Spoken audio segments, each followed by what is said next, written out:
వాళ్ళు యూదులే, పౌలు గారు యూదులే. కానీ ఎందుకు పౌలు అంటే అంత కోపం? అప్పటి వరకు కోపం లేదు, ఇప్పుడే ఎందుకు కోపం వచ్చింది? దేవుని నమ్మినప్పుడు, దేవుని యొక్క సువార్తను చెబుతున్నప్పుడు ఎందుకు అంత కోపం? పౌలు గారు ఏమంటున్నాడు? నేను మన ప్రవక్తలు చెప్పింది కాకుండా, మన మోషే గారు చెప్పింది కాకుండా నేను ఏమీ చెప్పట్లేదు కదా, అదే చెబుతూ నా సాక్ష్యాన్ని, నా జీవిత సాక్ష్యాన్ని చూపిస్తున్నాను, కానీ ఎందుకంత కోపం అని అడుగుతున్నాడు. అని అడిగిన తర్వాత ఆ రాజులతో ఏమంటున్నారంటే, అక్కడ ఉన్న రాజులతో విచారంలో, దేవుడు నాకు ఇలా చెప్పాడు, అన్యజనుల ఎదుటలో, బయట వాళ్ళ దగ్గర, యూదుల దగ్గర, ప్రతి ఒక్కరి దగ్గర నా జీవితాన్ని సాక్ష్యంగా చూపించి చీకట్లో ఉన్న వాళ్ళని వెలుగులోనికి రప్పించడానికి ఉపయోగిస్తానన్నాడు. ఎవరి దగ్గర అయినా కానీ, అన్యజనుల దగ్గర నుంచి అయినా, యూదుల దగ్గర నుంచి అయినా, ఎవరి దగ్గర నుంచి ఏ హాని రాకుండా కాపాడుతాను అని రాజులకి విచారణలో చెప్తున్నాడు. దాని అర్థం ఏంటి? మీరు నన్ను ఏమి చేయలేరు, ఎందుకంటే మీరు ఏం చేయాలన్నా దేవుడు పర్మిషన్ లేకుండా నాకు ఏది జరగదు, దేవుడు నన్ను కాపాడతాడు అని డైరెక్ట్ గా వాళ్ళకే చెప్తున్నాడు. అంటే ఆలోచించండి ఇక్కడ, అంటే ఆ ధైర్యం అనేది ఎలా వస్తుంది? అలా ఎలా వస్తుంది అని అంటే కేవలం ఒకటి ద్వారా. ఏంటది? ఒకవేళ ఆ రాజులు కానీ, ఆ విచారణలు కానీ ఏదైనా జరిగితే వాళ్ళు ఏం చేస్తారు? చంపుతారు. చంపినా గాని ఆ మరణం కూడా ఆయనకు భయం అనేది రావట్లా. మరణం వల్ల ఎందుకు రావట్లా? ఎందుకని రావట్లేదంటే, తాను నమ్ముకున్న దేవుడు ఎవరైతే ఉన్నారో మన యేసుక్రీస్తు, మరణాన్ని గెలిచిన దేవుడు కాబట్టి.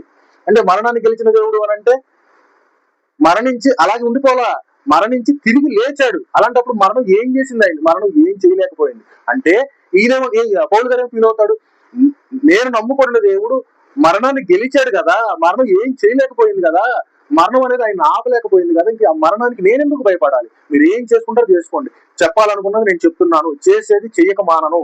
అది ధైర్యం అంటే క్రైస్తవుడికి ఉండవలసిన ధైర్యం. ఈ రోజు నీకుంది ఆ ధైర్యం? నువ్వు ఎలా బాధపడుతున్నావు, ఎలా భయపడుతున్నావు? ఇలాంటి ధైర్యం అనేది ఉందా? ఎప్పుడు వస్తుంది? యేసుక్రీస్తు మరణాన్ని, పునరుత్థానాన్ని నువ్వు అర్థం చేసుకున్నప్పుడు నీకు ఈ ధైర్యం వస్తుంది. నువ్వు ఎలా మాట్లాడతావు? ఒకసారి ఆలోచించు, ఎలా చేస్తున్నావు. ఈ సమయాన్ని ఇచ్చినందుకు దేవునికి స్తుతులు. ఈ సమయంలో మనం దేవుని వాక్యాన్ని ధ్యానించుకుందాం. ఈ రోజు స్పెషల్ ఏంటి అని అంటే ఈస్టర్ డే, అంటే లేక పునరుత్థాన దినం, యేసుక్రీస్తు వారి పునరుత్థాన దినం. సో ఈ రోజు మనం కాసేపు దేవుని యొక్క వాక్యాన్ని ధ్యానించుకుందాము. అయితే మొదటిగా దీని గురించి అపోస్తుల కార్యాలు 16వ అధ్యాయము 32వ వచనం చదువుతాను. మృతుల పునరుత్థానమును గూర్చి వారు వినినప్పుడు కొందరు అపహాస్యం చేసిరి, మరికొందరు దీనిని గూర్చి నువ్వు చెప్పినది ఇంకోసారి విందుమని చెప్పేది. అయితే కొందరు మనుష్యులు అతని హత్తుకును విశ్వసించారు. పౌలు గారు ఏథెన్స్ పట్టణంలో సువార్త చేస్తున్నప్పుడు ఆయన పునరుత్థానం గురించి చెప్పాడు. పునరుత్థానం గురించి చెప్పినప్పుడు జరిగింది ఏంటి? అక్కడ కొంతమంది అపహాస్యం చేశారు, హేళన చేశారు, కొంతమంది ఇంకోసారి చెప్పు అర్థం కాలేదు, ఇంకొంతమంది అంటే విశ్వసించారు. అంటే 2000 సంవత్సరాల క్రితమే ఈ పునరుత్థానం గురించి ఇంత కన్ఫ్యూజన్ కానీ, ఇంత అర్థం చేసుకోలేని తరం అనేది ఉందంటే, ఈ రోజు ఇంత అడ్వాన్స్గా అయిపోయిన తర్వాత, ఇంత అడ్వాన్స్ ప్రపంచంలోకి వచ్చిన తర్వాత, లేచాడు, యేసు ప్రభు చనిపోయిన మనిషి మళ్ళీ లేవడం అనే దాన్ని కంప్లీట్ గా ఇగ్నోర్ చేస్తారు. ఒక పాయింట్. రెండో పాయింట్ ఏంటి అని అంటే, ఇది అదర్ క్రిస్టియన్స్ కాకుండా వేరే వాళ్ళు అయితే అలా ఇగ్నోర్ చేస్తారు. రెండోది ఏంటి అని అంటే, ఇక్కడ జరుగుతున్న ఒక పెద్ద ప్రాబ్లం ఏంటి అని అంటే, క్రైస్తవుల గురించి నేను మాట్లాడతాను. క్రైస్తవులు ఏం చేస్తున్నారు అని అంటే, క్రైస్తవులుగా ఉంటున్నారు.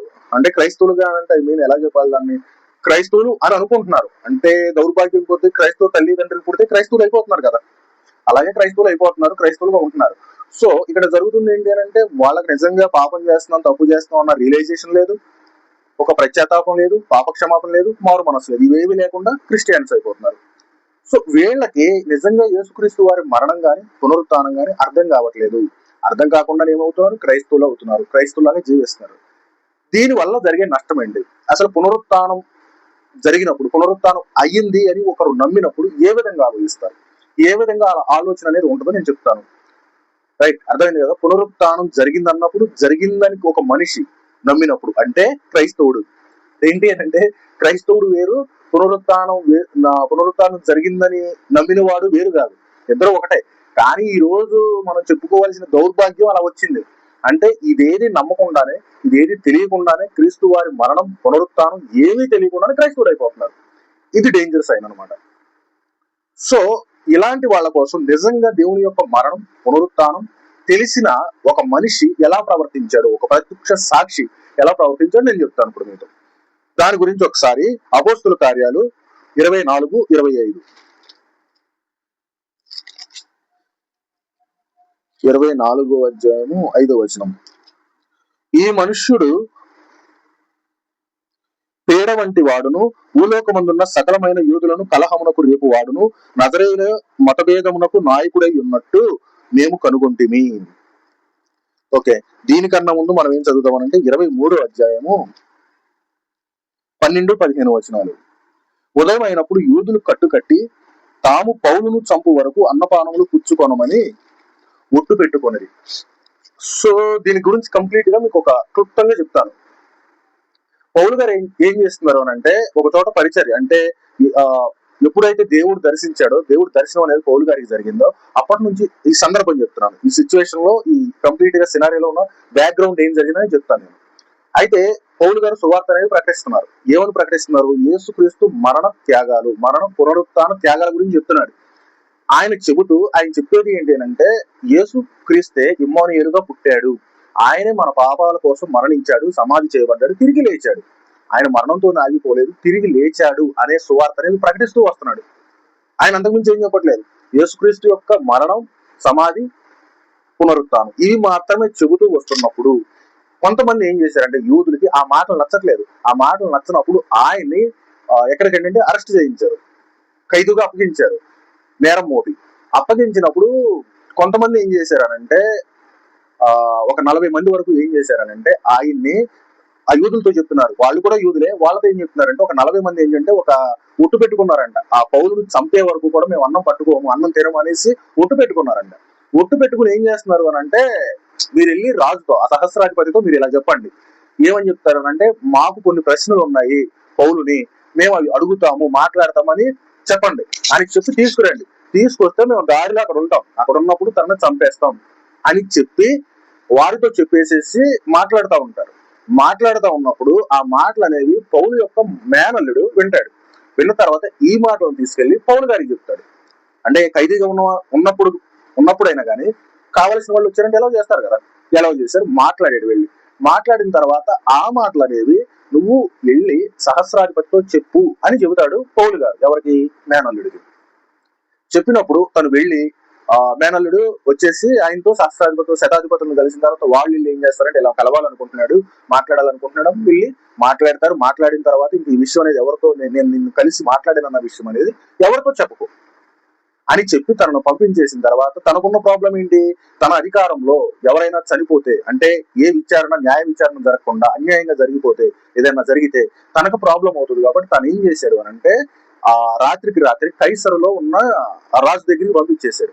ఆ రాజు దగ్గరికి పంపించేసేసి పొద్దున్నే వచ్చి వాళ్ళు పంపించేశారు. నైట్ మార్నింగ్ వచ్చేసి వాళ్ళు అడుగుతారు. వాళ్ళు అడిగినప్పుడు అయ్యో మాట్లాడాలనుకుంటే ముందే చెప్పే పని కదా, నేను రాత్రి పంపించేసేసాను అని చెప్తాడు. చెప్పిన తర్వాత అక్కడ ఉన్న రాజు ఎవరు అనంటే ఫెలిక్స్. ఆ రాజు ఎవరంటే ఫెలిక్స్ అనమాట. ఆ ఫెలిక్స్ అనే రాజు దగ్గరికి పంపించినప్పుడు అతను రోమీయుడు. తనకి వీళ్ళు మోపిన నేరం అనేది తెలియదు, ఈ నేరాన్ని ఎలా డీల్ చేయాలో కూడా తెలియదు. అయితే వీళ్ళు తర్వాత యూదులు వచ్చేసేసి ఇతను అడిగినప్పుడు, ఈ రాజును అడిగినప్పుడు, ఫెలిక్స్ దగ్గరకు పంపించాను, అక్కడ ఉన్నాడు, మీరు వెళ్ళి అక్కడ కలవండి అన్నప్పుడు కలిశారు. వీళ్ళు ఏం చేశారంటే, యూదులు ఏం చేశారంటే న్యాయాధిపతులను లాయర్ని తీసుకుని వెళ్ళారు, మాట్లాడారు. మాట్లాడిన తర్వాత ఎంత మాట్లాడినా కానీ పౌలు మీద సరిగ్గా నేరం ఉందని ప్రూవ్ చేయలేకపోతున్నారు. అయితే ఇది 2 సంవత్సరాలు అయిపోయింది. ప్రతిసారి రావడం వెళ్ళడం ఇలాగే పౌలుని మీద సరిగ్గా నేరం ఉందని మరణశిక్ష అనేది విధించడంలో యూదులు అనేది ఫెయిల్ అయిపోవడం ఇలా జరుగుతూ వచ్చింది. అయితే ఇలా అయిన తర్వాత 2 సంవత్సరాల తర్వాత ఫెలిక్స్ ప్లేస్ లో ఎవరు వచ్చారంటే, రాజు పేరు ఏం పేరు, ఫేస్తు అనే రాజు వచ్చాడు. అదే రాజ్యానికి సహస్రాధిపతిగా రాజుగా వచ్చినప్పుడు ఆ ఫేస్తు కూడా ఏమి తెలియదు కదా, ఈ యూదులు ఏంటి, ఏం జరుగుతుంది, ఎందుకు అరెస్ట్ చేశారు ఏంటి అనేది తెలియదు. చెప్పారు. చెప్పిన తర్వాత ఆయనకు అర్థం కావట్లేదు. వాళ్ళు చెప్పే మాట ఏంటి అని అంటే, దేవుడు లేడు, యేసు ప్రభు లేడు అన్న కూడా ఇంకా ఉన్నాడు, మళ్ళీ వచ్చాడన్న నేరం అనేది మోపుతున్నారు. ఆ నేరానికి పౌలుని చంపాలి అనే దానికి ఈయన దగ్గర అవ్వట్లేదు. దాంట్లో శిక్ష ఉందని, శిక్ష లేదు కదా, ఎందుకు దీంట్లో ఇంత మరణం శిక్ష విధించాల్సినంత అవసరం ఏమొచ్చిందనేసి ఫేస్తు అనే కన్ఫ్యూజన్ లో పడిపోతారు. దానికి ఒకసారి చదువుతాను.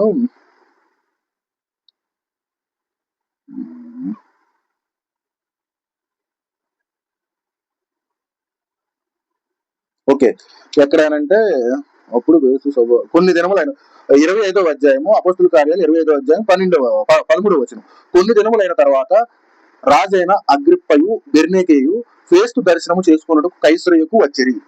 రైట్, ఇలా జరుగుతుంది. నేను ఇప్పటి వరకు చెప్పాను కదా, ఫేస్తు అనేది ఏది క్లియర్ చేయలేకపోతున్నాడు, తన కన్ఫ్యూజన్ లో ఉంటున్నాడు. తనకి మరణశిక్ష విధించాల్సినంత శిక్ష అయితే, నేరం అయితే కనిపించట్లేదు, వీళ్ళేమో మరణశిక్ష విధించాలని చెప్తున్నారు. అంటే తన కన్ఫ్యూజన్ లో ఉన్నప్పుడు ఆయనకి విషయం చెప్పడానికి రాజైన అగ్రిప్పాను తన భార్య వస్తారు. వచ్చినప్పుడు అప్పుడు మాట్లాడతారు, ఏమని, చేసుకున్నట్టు కైసరికి వచ్చింది చెప్పాను కదా. 25వ అధ్యాయం 13వ వచనం చదివేది. కొన్ని దినములైన తర్వాత రాజైన అగ్రిప్పయు బెర్నీకేయు ఫేస్తు దర్శనము చేసుకున్నట్టు కైసరికి వచ్చిరి. వారక్కడ అనేక దినములు ఉండగా ఫేస్తు పౌలు సంగతి రాజుకు తెలియజెప్పాను. ఏమనగా, ఫిలిక్స్ విడిచిపెట్టిపోయిన ఒక ఖైదీ ఉన్నాడు. నేను యెరూషలేములో ఉన్నప్పుడు ప్రధాన యాజకులను యూదుల పెద్దలను అతని మీద తెచ్చిన ఫిర్యాదు తెలిపి అతనికి శిక్ష విధించవలనని వేడుకొనిరి. అందుకు నేను నేరము మోపిన వారికి ముఖాముఖిగా వచ్చి తన మీద మోపబడిన నేరమును గూర్చి సమాధానము చెప్పుకున్నటకు అవకాశం ఇయ్యక మునుపు ఏ మనుషుడికైనాను అప్పగించుట రోమిల ఆచారం కాదని ఉత్తరం ఇచ్చితిని. కాబట్టి వారిక్కడికి కూడి వచ్చినప్పుడు నేను ఆలస్యం ఏమీ చేయక. అంటే ఏంటంటే ఇక్కడ దీంట్లో జరుగుతున్నది ఏంటి అని అంటే, ఇక్కడ అగ్రిప్ప ఆయన ఎవరో మొదటిగా మీరు తెలుసుకోవాలి. అగ్రిప్ప ఎవరు అని అంటే, మనకి హేరోదు తెలుసు కదా. హేరోదు ఎవరు? యేసు ప్రభుకి జడ్జిమెంట్ ఇచ్చిన ఆయన తన మరణ శిక్షలో. హేరోదు యొక్క మనవడు అనమాట. మెయిన్ హేరోదు యొక్క కొడుకు అగ్రిప్ప, తన పేరు కూడా అగ్రిప్ప. ఆ అగ్రిప్ప కొడుకు ఎవరంటే ఈ అగ్రిప్ప, మెయిన్ అగ్రిప్ప 2 ఇక్కడ ఉన్నాడు. పౌలు గారి దగ్గర ఎవరితో ఫేస్తుతో డిస్కషన్ లో ఉన్నాడు. ఆ అగ్రిప్ప అని ఆయన యూదుడు, గుర్తుంచుకోండి, యోధుల రాజు, యూదుల గోత్రంలో పుట్టిన ఒక రాజు. ఎవరు? అగ్రిప్ప. అగ్రిప్పతో చెప్తున్నాడు అనమాట ఫేస్తు ఎవరు? యూదుడు కాదు, యూదులకు సంబంధించిన ధర్మశాస్త్రం కానీ ఇవన్నీ తెలియదు, అందుకని ఇంత కన్ఫ్యూజన్ లో ఉన్నాడు. ఆ నేరం ఏంటి అనేది ఏం తెలియట్లేదు. అగ్రిప్ప ఎవరు? యూదా గోత్రంలో పుట్టిన ఒక రాజుగా ఉంటున్న మనిషి. సో అప్పుడు ఈ విషయం అంతా అగ్రిప్పతో చెప్తాడు, ఇలా ఉంది, ఖైదీగా ఉన్నాడు, ఎందుకో మరి ఏంటో తెలియదు, కంప్లీట్ ఆ సినారియోని అయితే నేను హ్యాండిల్ చేయలేకపోతున్నాను, నీ హెల్ప్ కావాలని సింపుల్ గా అడుగుతాడు. అప్పుడు 19వ వచనంలో ఆయన చెప్పింది ఏంటంటే, అయితే తమ మతమును గూర్చి చనిపోయిన యేసు అను ఒకని గూర్చి ఇతనితో వారికి కొన్ని వివాదములు ఉన్నట్టు కనబడిను. అంటే ఏంటంట, ఏమంటున్నాడు ఫేస్తు, చనిపోయిన యేసు అను ఒకని గూర్చి, పౌలుకి యేసు గురించి వీళ్ళకి యూదులకి ఏదో గొడవ ఉంది అని చెప్తాడు. ఆ యేసు బ్రతికి ఉన్నాడని పౌలు చెప్తున్నాడంట. 20వ వచనం, ఆ యేసు బ్రతికి ఉన్నాడని పౌలు చెప్తున్నాడంట. ఇప్పుడు ప్రాబ్లం ఏంటి అని అంటే, యేసు ఇంకా బ్రతికి ఉన్నాడు అంటే సజీవుడిగా ఉన్నాడు. ఎలా సజీవుడిగా ఉన్నాడు? ఆయన చెబుతున్న మాటలు ఏంటి అని అంటే, పౌలు గారు ఎప్పుడు వచ్చాడు? యేసుక్రీస్తు మరణం తర్వాతే కదా ఆయన సువార్త మొదలు పెట్టింది. అయితే ఇక్కడ ఏమంటున్నాడు అని అంటే, ఆయన బ్రతికి ఉన్నాడని. ఎలా బ్రతుకుంటాడు? చంపేశాం కదా మేము. ఎవరో? యూదులు. ఇతనితో పౌలుతో యుద్ధం చేయాలనుకుంటుంది ఎవరు? కంప్లైంట్ ఇచ్చింది ఎవరు? ఇదంతా జరుగుతుంది ఎవరు అంటే యూదులు. ఎవరు చంపేశారు? ఆనాడు సిలువ వేసి చంపేశాం కదా, ఇంకా బ్రతికి ఉన్నాడంట ఏంటి అంటే, పౌలు గారు చెప్తున్నది ఏంటి? ఆయన సజీవుడుగా ఉన్నాడు, లేచాడు, మరణంలో నుంచి లేచాడు, నాకు కనిపించాడు, ఆయన ద్వారా తప్ప మనకి వేరే మార్గం లేదు అని పౌలు గారు చెప్తున్నాడు. ఈ మాటలు ఎవరికి ఎక్కట్లా? యూదులకి. నోట్ చేసుకుని, యూదులు అనగా ఈ రోజున క్రైస్తవులు, అనగా ఆ రోజు ధర్మశాస్త్రాన్ని కంఠోపతంగా చదివేవాళ్ళు, ధర్మశాస్త్రానుసారంగా జీవించేవాళ్ళు యూదులు. ఈ రోజు క్రీస్తుని అనుసరించి జీవించేవాళ్ళు క్రైస్తవులు. గుర్తుంచుకోండి, చాలా ఇంపార్టెంట్. ఇక్కడ పౌలు గారు ప్రకటిస్తుంది ఏంటి? యేసు ప్రభు సజీవుడిగా ఉన్నాడు, తను మరణించి లేచాడు అని చెప్తున్న మాట ఎవరు అగ్రీ చేయలేకపోతున్నారంటే, యూదులు అగ్రీ చేయలేకపోతున్నారు. అంటే వాళ్ళు ఎలా యూదులు అవుతారు? దాన్ని కంటిన్యూగా చెప్తాం. ఇది ఒక కంప్లీట్ ప్రాబ్లం అనేది అగ్రిప్పతో ఫేస్తు అనే రాజు చెప్పాడు. చెప్పిన తర్వాత 26వ అధ్యాయం 1వ వచనం, అగ్రిప్ప పౌలును చూసి, ఆయన ఫేస్తు అనే సహస్రాధిపతి ఎప్పుడైతే అగ్రిప్పతో చెప్పాడో, అగ్రిప్ప ఏం చేస్తా, చూద్దాం, నేను డీల్ చేస్తానని చెప్తాడు. అగ్రి అవుతాడు. అగ్రి అయిన తర్వాత 26వ అధ్యాయంలో విచారణలో కూర్చుంటారు. విచారణలో కూర్చున్న తర్వాత అగ్రిప్ప పౌలును చూసి, నీ పక్షంలో చెప్పుకున్నట్టుకు నీకు సెలవైనదైనను, ఓకే, నీ తరపున ఏమైనా చెప్పుకుంటావో చెప్పు అని చెప్పాడు. చెప్పినప్పుడు అప్పుడు పౌలు చేయి చాచి ఇలాగూ చెప్పసాగెను, అగ్రిప్ప రాజా, తమరు యూదులలో ఉండు సమస్తమైన ఆచారములను వివాదములను విశేషముగా ఎరిగిన వారు గనక యూదులు నా మీద మోపిన నేరము అన్నిటి గురించి నేను తమ ఎదుట సమాధానము చెప్పుకొనబోతున్నందుకు నేను ధన్యుడనని అనుకొనుచున్నాను. తాల్మితో నా మనవి వినవలెనని వేడుకొనుచున్నాను. మొదటి నుండి యెరూషలేములో నా జనము మధ్యను బాల్యము నుండి నేను బ్రతికిన బ్రతుకు ఎలాంటిదో యూదులందరూ ఎరుగును. వారు మొదటి నుండి నన్ను ఎరిగిన వారు కనుక సాక్ష్యం ఇచ్చుటకు వారికి ఇష్టమైతే నేను మన మతములోని బహు నిష్ఠగల తెగను అనుసరించి పరిసయుడుగా ప్రవర్తించినట్లు చెప్పగలరు. చెప్తున్నాడు, నేను మొదటి నుంచి ఎలా బ్రతికాను, ఏంటి నా జీవితం అనేది ఏంటి అని అంటే, ఎవరు నన్ను అడిగితే కనుక చెప్తారు, నేను పరిసైడిగా ఉన్నాను, ధర్మశాస్త్రాన్ని కంఠోపతంగా నేను పాటించిన వాడిని. నా గురించి ఎవరైనా బాల్యం నుంచి నా జీవితం ఎలా ఉంది ఏంటి అని అంటే చెబుతారు, ఎవరన్నా అడిగినా చెబుతారు, నా జీవిత సాక్ష్యం ఏంటో చెప్తారు. అయితే ఇప్పుడైతే 6వ వచనం, దేవుడు మన పితరులకు చేసిన వాగ్దానము విషయమై నిరీక్షణను గురించి నేను విమర్శించబడుటకు నిలిచి ఉన్నాను. ఇది ఇంపార్టెంట్ పాయింట్. అంటే ఎప్పుడైతే పౌలు సౌలుగా ఉన్నప్పుడు వాళ్ళకి ఇష్టంగా ఉన్నాడు, ఎప్పుడైతే సౌలు పౌలుగా మారాడో ఆయన జీవితం మారింది. ఆయన జీవితంలో ఏమొచ్చింది?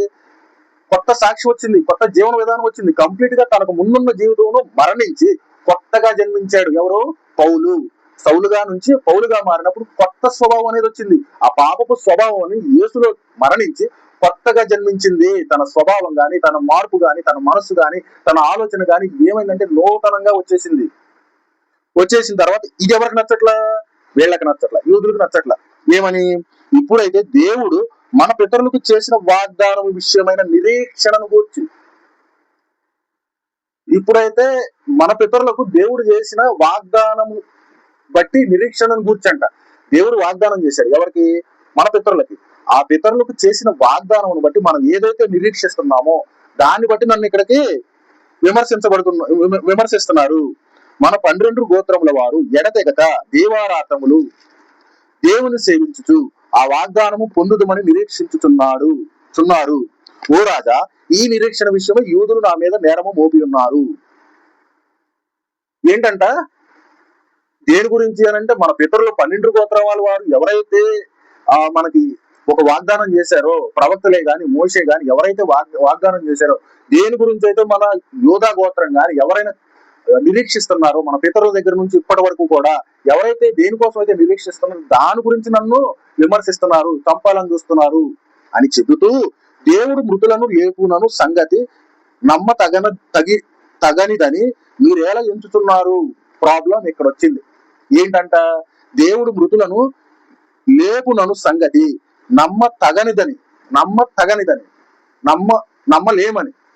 నమ్మలేమని మీరు ఎలా ఎందుకు ఎంచుతున్నారు? ప్రాబ్లం ఇక్కడ వచ్చింది. ఇందుకు ఆయన్ని చంపాలని చూస్తున్నారు, ఇందుకు ఆయన్ని విమర్శించడానికి జైల్లో తీసుకొచ్చారు, ఇందుకు ఆయన అరెస్ట్ చేయించారు. కానీ దీని గురించే ఉన్నాడు పై వచనాల్లో, దీని గురించే మన పితరుల నుంచి ఇప్పటి వరకు కూడా నిరీక్షిస్తున్నాం. అంటే దేని గురించి? మనిషి పుడతాడు, చనిపోతాడు, లేస్తాడు అన్న దాని గురించే మనం నిరీక్షిస్తున్నాం అని చెప్తున్నాడు. కానీ దేని గురించి అయితే నిరీక్షిస్తున్నామో దాన్ని నమ్మే వారంగా ఈ రోజు లేము. అర్థమైందా పాయింట్ ఇక్కడ? అంటే దేన్నైతే దేవుడు వాగ్దానం చేశాడో ఎవరి ద్వారా? మన ప్రవక్తల ద్వారా. ఆ ప్రవక్తల ద్వారా చేసిన వాగ్దానం గురించి మనం దేని గురించి అయితే నిరీక్షిస్తున్నామో ఆ నిరీక్షించే దాన్ని నమ్మడానికి మాత్రం ఇష్టంగా లేదు. ఇది ప్రాబ్లం వచ్చింది. ఏంటంటే ఆ ప్రాబ్లం అనేది, దేవుడు మృతులను, అంటే ఆయన చెప్పేది సింపుల్ గా ఏంటంటే యేసు ప్రభు చనిపోయాడు, తిరిగి లేచాడు. అంటే తిరిగి లేచాడు అని చెబుతున్న మాటను అగ్రి చేయట్లేదు, వాళ్ళు అంగీకరించలేకపోతున్నారు, జీర్ణించుకోలేకపోతున్నారు. ఎందుకో తెలియట్లేదు. ఇదే పెద్ద ప్రాబ్లం అయింది. ఎక్కడ చెప్పారు మన పితరులు గాని మన ప్రవక్తలు గాని ఎక్కడ చెప్పారు అని అంటే దాని గురించి ఒకసారి యెషయా గ్రంథము 26వ అధ్యాయము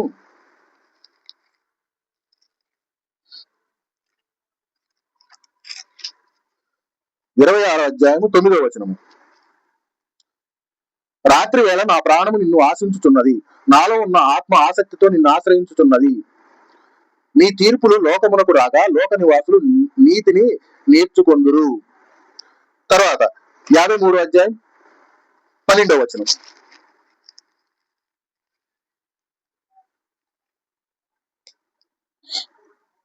కావున గొప్ప వారితో నేను అతనికి పాలు పంచిపెట్టేదను, గనులతో కలిసి అతడు కొల్ల సొమ్ము విభాగించుకొనును. ఏలయనగా మరణము నందునట్లు అతడు తన ప్రాణమును దారపోసెను, అతిక్రమము చేయు వారితో ఎంచబడిన వారాయను. అనేకుల పాపమును భరించుచు తిరుగుబాటు చేసిన వారిని గూర్చి విజ్ఞాపన చేయను. ఆలోచించండి, ఇక్కడ ఎవరి గురించి మాట్లాడుతున్నారు? సాక్షాత్తు యేసు ప్రభు వారి గురించే మాట్లాడుతున్నారు. ఏమనంటున్నాడు? ఏలయనగా మరణము నందునట్లు అతడు తన ప్రాణమును దారపోసిన. యేసు ప్రభు చనిపోయాడు కదా, చనిపోయాడు. అతిక్రమము చేయవారిలో ఎంచబడిన వాడాయను. తన చుట్టూ పక్కన ఎవరున్నారు? అతిక్రమం చేసిన దొంగలతో కలిసి ఆయన చనిపోయాడు, దొంగలతో కలిసి శిలువ మీద వేయబడ్డాడు. అనేకుల పాపమును భరించుచు తిరుగుబాటు చేసిన వారిని గురించి విజ్ఞాపన చేశాను. తండ్రి, వీరేమి చేస్తున్నారో వీరు ఎరుగరు కనుక వీరిని క్షమించు అని ఎవరైతే అతిక్రమం చేస్తున్నారో, ఎవరైతే ఆయన చంపుతాకి ట్రై చేస్తున్నారో వాళ్ళ గురించి ప్రార్థన చేశాడు ఆయన. దీని గురించి ఇంకా కంప్లీట్ గా అర్థం అవ్వాలంటే 9వ వచనం గురించి అతడు మరణమైనప్పుడు భక్తిహీనులతో అతనికి సమాధి నియమింపబడిను. ధనవంతుని యొక్క అతడు ఉంచబడిను. నిశ్చయముగా అతడు అన్యాయం ఏమీ చేయలేదు. అతని నోట ఏ కపటమును లేదు. అతని నలుగగొట్టుటకు యెహోవాకు ఇష్టమాయెను. ఏ అన్యాయం లేదు, ఆయన నోట్లో ఏ పాపం లేదు, కానీ ఆయన నలుగగొట్టుటకు యెహోవాకు ఇష్టమాయెను. ఆయన అతనికి వ్యాధి కలుగజేసెను. అతడు తన్ను తానే అపరాధ పరిహారార్థ బలి చేయగా అతని సంతానము చూచును. అతడు దీర్ఘాయుష్మంతుడగును. యెహోవా ఉద్దేశము అతని వల్ల సఫలమగును. ఇదే కదా ప్రవచించింది. ప్రవక్తలు ప్రవచించారు, దేవుడు మాట్లాడాడు ఇక్కడ. అతడు ఆయన ఉద్దేశం ఏంటి అని అంటే, యెహోవా ఉద్దేశం ఏంటి అని అంటే, ఆయన చనిపోవాలి, చనిపోయిన తర్వాత దీర్ఘాయుష్మంతుడగును అని అంటున్నాడు. దీర్ఘాయుష్మంతుడు ఎలా అవుతాడు? మరలా జన్మిస్తేనే కదా. ఎప్పటికీ మరణం అనేది లేకపోతే దీర్ఘాయుష్మంతుడు అవుతాడు. అదే ఇక్కడ చెప్పాడు. దీన్ని ఎవరు చదువుతున్నారు? అక్కడ ఎవరైతే పౌలు మీద నిందారోపణం చేశారు, ఎవరైతే జైలుకు అప్పగించారో, ఖైదుకు అప్పగించారో ఆ యూదులకు అందరికీ తెలుసా? తెలుసు. ఎలా తెలుసు? ప్రతి ఉదయం, మధ్యాహ్నం, నైట్ ప్రతిసారి చదువుతూనే ఉంటారు. కానీ వాళ్ళు అగ్రి అవ్వట్లా. ఎందుకని అగ్రి అవ్వట్లా? వాళ్ళకి అర్థం కావట్లేదు. దేవుడు లేచాడన్న మాటని వాళ్ళు అర్థం చేసుకోలేకపోతున్నారు. ఇది ఈ రోజున ఆ రోజున ఉన్న క్రైస్తవ్యం. పేరుకి యూదులు, ధర్మశాస్త్రం అంతా చదివేవాళ్ళు. ఈ రోజున మనం ఉన్నాం క్రైస్తవులు, మొత్తం బైబుల్ అంతా చదువుతాం, ఆజ్ఞలన్నీ చదువుతాం, కానీ ఏ ఆజ్ఞ ఎలా ఉండదో తెలియదు. ఈ రోజున మనం ఏం చేస్తున్నాం? పండగలాగా చేస్తారు. దేవుని యొక్క పునరుత్థాన రోజు ఈస్టర్ పండగలాగా చేస్తారు. కానీ దేవుడు వచ్చిన ఉద్దేశం ఏంటి, మరణించింది ఎందుకు, లేచింది ఎందుకు అనేది తెలియదు. చెప్తాను. దేవుడు మరణాన్ని అర్థం చేసుకున్నప్పుడు, ఆయన పునరుత్థానాన్ని అర్థం చేసుకున్నప్పుడు మన ఆలోచన ఎలా ఉంటుందని చెప్తాను. దాన్ని బట్టి మిమ్మల్ని మీరు క్వశ్చన్ చేసుకోండి. నేను ఎలా ఉన్నాను, అర్థం చేసుకున్న స్థితిలో ఉన్నానా, అర్థం చేసుకోలేని స్థితిలో ఉన్నాను అనేది. ఓకే. తర్వాత అపోస్తుల కార్యాలు మళ్ళీ 26వ అధ్యాయంకి వచ్చి 9వ వచనంలో, దేవుడు మృతులను లేపునను సంగతి నమ్మతగనిదని మీరేలా ఎంచుతున్నారు. ఇది కదా ప్రాబ్లం వచ్చింది. అంత చదివి కూడా, అంత చూస్తూ కూడా, ఇన్ని సంవత్సరాల నుంచి మనకు మనుష్య కుమారుడు పుడతాడు ఇమ్మానుయేలుగా పుడతాడని చదువుతూ చూస్తూ వచ్చిన మీరు ఎందుకని నమ్మలేకపోతున్నారు? ఈయన లేచాడు, నేను చూశాను అని ఈయన సాక్ష్యం చెబుతూ, ఆయన జీవితాన్ని చూపిస్తూ చెబుతుంటే నమ్మలేకపోతున్నారు ఎలా అని చెప్పి తర్వాత 10వ వచనం నుంచి ఆయన సాక్ష్యాన్ని చెప్తున్నాడు.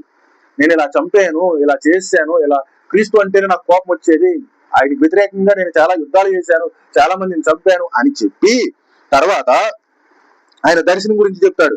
14వ వచనంలో, సౌలా నన్ను ఎందుకు హింసించుతున్నావు, మునికోలలకు ఎదురు తనుట నీకు కష్టమని హెబ్రీ భాషలో ఒక స్వరము నాతో పలుకుట వింటేనే ఆ రోజు నుంచి నా జీవితం మార్చుకున్నాను.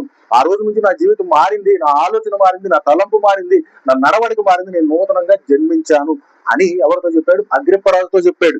అగ్రిప్పరాజుతో చెప్పినప్పుడు తర్వాత ఏం చెప్తున్నాడంటే, మరలా నీవు కంటిన్యూగా చదివితే 16వ వచనం, నీవు నన్ను చూచి ఉన్న సంగతిని గూర్చి నేను నీకు కనపడబో సంగతిని గురించి నిన్ను పరిచారకుని గాను సాక్షిని గాను నియమించుటకై కనిపడి ఉన్నాను. నీవు లేచి నీ పాదములు మోపి నిలుపుము. నేను ఈ ప్రజల వలనను అన్యజనుల వలన హాని కలగకుండా నిన్ను కాపాడేదను. వారి చీకటిలో నుండి వెలుగులోకి, సాధారణ అధికారం నుండి దేవుని వైపునకు తిరిగి నా యందలి విశ్వాసము చేత పాప క్షమాపణను పరిశుద్ధపరచబడిన వారిలో స్వాస్థ్యమును పొందినట్లు వారి కన్నులు తెరుచుటకై నేను నిన్ను వారి యొద్దకు పంపేదనని చెప్పాడు. నేను ఎందుకు చేస్తాను ఈ సేవ, ఈ పరిచర్య అనేది ఎందుకు చేస్తానంటే దేవుడు చేయమన్నాడు. నాకు ఎక్కడ అన్ని జనుల దగ్గరలో నుంచి కానీ యూదుల దగ్గర నుంచి కానీ ఏ హాని కలగదని ఎవరితో చెప్తున్నారు? తీర్పు తీర్చడానికి ఎవరైతే ఇంటరాగేట్ చేస్తున్నారో, ఎవరైతే అక్కడ తీర్పులో ఉన్నారో వాళ్ళతో చెప్తున్నాడు. నన్ను ఎవరు ఏం చేయలేరు, యూదులు గాని అన్యులు గాని ఎవరు కూడా ఏం చేయలేరు, నా దేవుడు నన్ను కాపాడుతానన్నాడు అని చెప్పేస్తున్నాడు ఆయన ధైర్యం చూడండి. తర్వాత, కాబట్టి అగ్రిప్పరాజా, ఆకాశం నుండి కలిగిన ఆ దర్శనమునకు నేను అవిధేయుడును కాక మొదట దమస్కులోని వారికి, యెరూషలేములోను యూదయ దేశం అంతటను, తర్వాత అన్యజనులకును వారు మారు మనస్సు పొంది దేవుని తట్టు తిరిగి మారు మనస్సుకు తగిన క్రియలు చేయవలని ప్రకటించుతుంటిని. ఆయన ఏం చేస్తాడంట? మారు మనస్సు పొందాలని ప్రకటిస్తున్నాడంట. యేసు ప్రభు ఈయన నమ్ముకోండి, ఈయన నమ్ముకుంటే గనక ఈయనే మార్గం, ఈయనే సత్యం, ఈయనే జీవం, మనకి ఈయనలో తప్ప మనకి రక్షణ అనేది రాదు అని చెప్పి మారు మనసు కోసం వాళ్ళని చెబుతూ వాళ్ళకి మారు మనసు వచ్చేలాగా చేస్తున్నాడు. తర్వాత ఈ హేతువు చేత యూదులు దేవాలయంలో నన్ను పట్టుకొని చంపుటకు ప్రయత్నం చేసిరి. ఈ కారణం చేత ఏం చేశారంట? యూదులంతా తీసుకొచ్చేసి ఆయన దేవాలయంలో పట్టుకుని చంపడానికి చూస్తున్నారంట. చూసారా? అంటే ఇక్కడ పౌలు గారు చేస్తుంది ఏంటి? యేసు ప్రభు చెప్పిన పని ఎవరో చేస్తున్నాడు? అదే యూదులకి ఏదైతే ధర్మశాస్త్రం కింద ఉన్నారో వాళ్ళకే యేసు ప్రభు లేచాడన్న విషయం అనేది అర్థం కావట్లేదు. యేసు ప్రభు లేచాడన్న విషయాన్ని అర్థం చేసుకోలేకుండా ఉన్నారు. దాన్ని అపార్థం చేసుకుంటూ ఈ మాట చెప్పే వాళ్ళు నమ్మకుండా ఆయన చంపడానికి చూస్తున్నారు. తర్వాత కంటిన్యూగా వస్తే 23వ వచనం, ప్రవక్తలను మోషేయు ముందుగా చెప్పినవి కాక మరి ఏమీ చెప్పక అల్పులకును గనులకు సాక్ష్యం ఇచ్చుతుంటేనే. నేను ఏం చెప్తున్నాను అంటే నా సొంతదేం చెప్పట్లేదు. మన ప్రవక్తలు గాని మోషే గాని ఏదైతే చెప్పారో, దేని గురించి అయితే మనం నిరీక్షిస్తున్నామో అదే చెప్తున్నాను, కానీ నేను ఇంకేం చెప్పట్లేదే అని చెప్పాడు. నా సాక్ష్యాన్ని నేను ఇలా చూశాను, ఇలా చేశాను అనేసి సాక్ష్యం చెప్తున్నాను అని చెప్పాడు.